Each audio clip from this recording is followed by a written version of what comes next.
José era o filho favorito de Jacó e nasceu quando ele já era idoso por causa de sua posição especial. Seus irmãos mais velhos ficaram com ciúmes dele e José teve sonhos onde ele viu seus irmãos e até mesmo seus pais se curvando a ele, o que aumentou o ciúme deles um dia.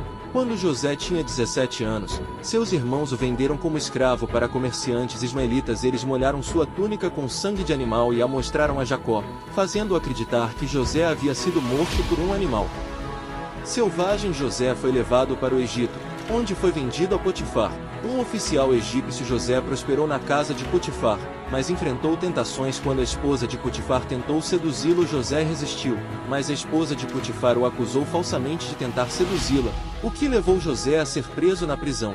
José continuou a confiar em Deus e ganhou a confiança do carcereiro. Ele interpretou os sonhos de dois companheiros de cela, o copeiro e o padeiro do faraó, prevendo que o copeiro seria restabelecido em seu cargo e o padeiro seria executado.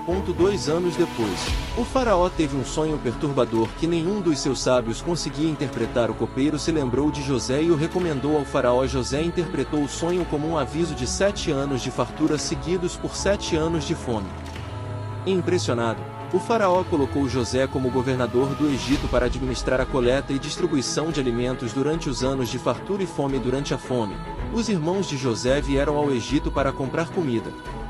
Eles não reconheceram José, mas ele os reconheceu após testá-los. José revelou sua identidade e perdoou seus irmãos. Ele os convidou para viver no Egito, onde seriam protegidos durante a fome. José foi posteriormente reunido com seu pai Jacó e sua família, e eles se estabeleceram na terra de Gósen. No Egito, José viveu uma vida longa e frutífera no Egito. Vendo suas gerações prosperarem, ele morreu aos 110 anos e foi embalsamado, sendo posteriormente enterrado na terra de Canaã, conforme seu desejo.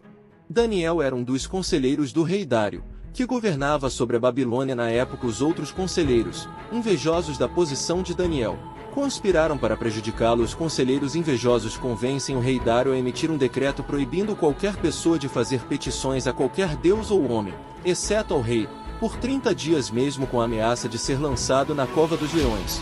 Daniel continua orando a Deus regularmente, como costumava fazer o rei Dário. Apesar de relutante, é obrigado a cumprir o decreto e manda lançar Daniel na cova dos leões durante a noite. Deus envia um anjo para fechar a boca dos leões, protegendo Daniel. O rei Dário vai à cova dos leões e fica aliviado ao encontrar Daniel são e salvo. Ele reconhece o poder do Deus de Daniel e ordena que seus inimigos sejam lançados na cova, onde são devorados pelos leões. Dário emite um decreto louvando o Deus de Daniel como o Deus vivo e eterno, reconhecendo sua soberania e poder. Jonas, um profeta hebreu, é chamado por Deus para pregar contra a cidade ímpia de Nínive. Em vez de obedecer, ele foge em um navio.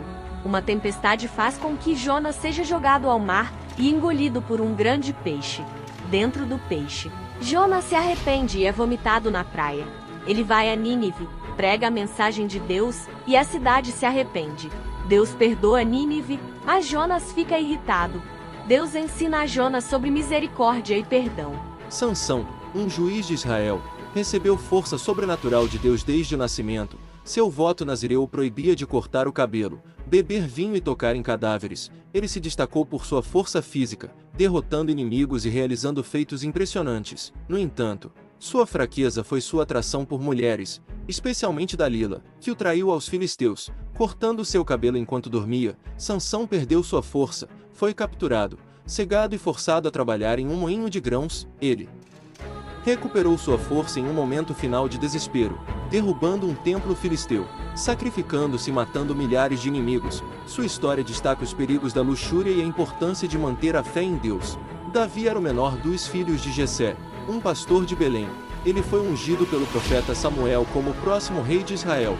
Enquanto ainda era jovem, Davi ganhou fama ao derrotar Golias com uma simples funda e uma pedra. Ele tornou-se amigo do rei Saul, mas eventualmente teve que fugir devido à inveja de Saul.